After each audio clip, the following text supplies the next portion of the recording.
English ফুটবলের সবচেয়ে বড় এবং সবচেয়ে বিতর্কিত লড়াই শুরু হবার অপেক্ষা।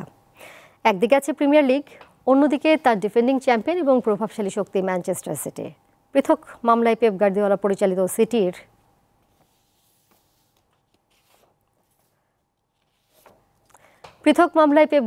পরিচালিত সিটির বিরুদ্ধে 2009 থেকে 2023 সালের মধ্যে প্রিমিয়ার লিগের নিয়ম কানুন এবং আর্থিক নিয়ম লঙ্ঘনের অভিযোগে 115টি অভিযোগ এনেছে লিগ কর্তৃপক্ষ।